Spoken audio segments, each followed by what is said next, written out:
Hello दोस्तों, स्वागत है आज हमारे आर्ट चैनल में। यहाँ पे आज की क्लास है बीए सेकेंड सेमेस्टर की। टॉपिक है कला के मुख्य तत्व। यहाँ पे आज कला के 6 जो मुख्य तत्व होते हैं वो आज पढ़ाऊँगी।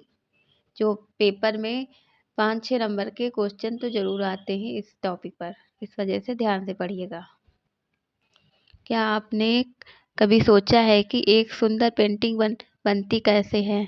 जैसे कि एक घर बनाने के लिए ईंट, पत्थर, सीमेंट चाहिए होते हैं, वैसे ही किसी भी आर्ट को बनाने के लिए 6 मुख्य तत्वों की ज़रूरत होती है, जैसे कि रेखा, रूप, वर्ण, तान, पोत, अंतराल।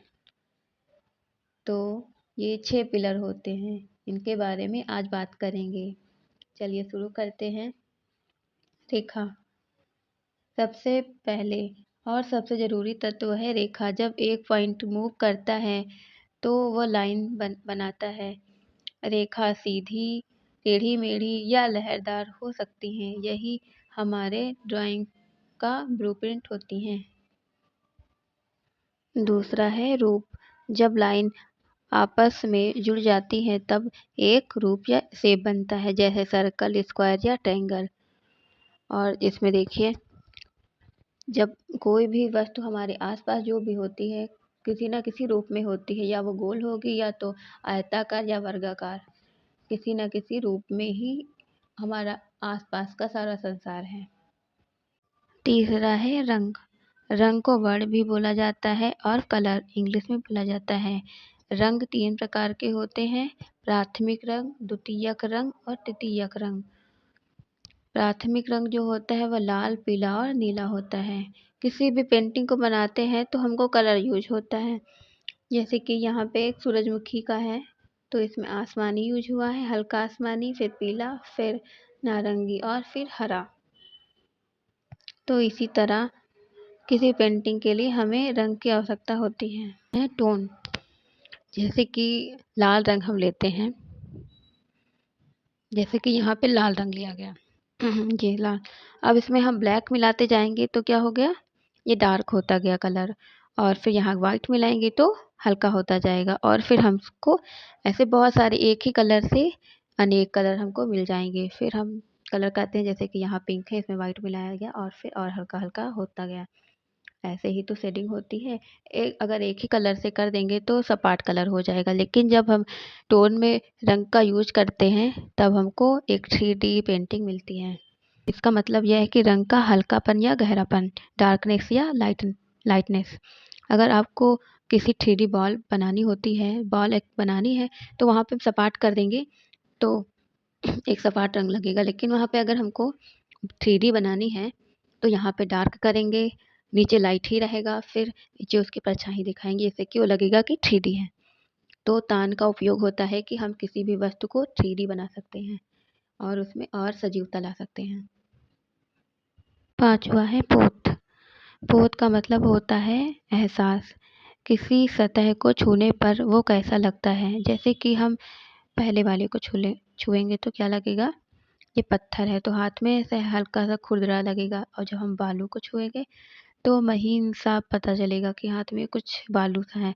और फिर अगर हम लकड़ी को छुएंगे तो उसका जो टेक्सचर है वो अलग सा लगेगा। जैसे कपड़े को छूने से, किसी कागज़ को छूने से, कोई मोटा कागज़, पतला कागज़ है तो उसको छूने से ही पता चल जाता है। इसी को पोत कहा जाता है।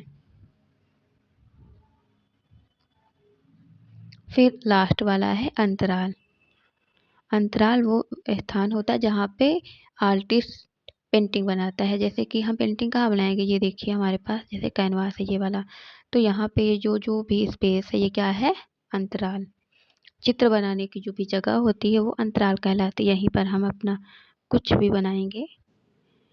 ये हो गया अंतराल। अंतराल में हमने चित्र बना दिया। कहीं कहीं पर जैसे कि यहाँ पे हमने चित्र बनाया, यहाँ पे हो गया, तो बीच में जो जगह है वो हमारा अंतराल रह जाता है। जैसे कि ये है हमारा अंतराल।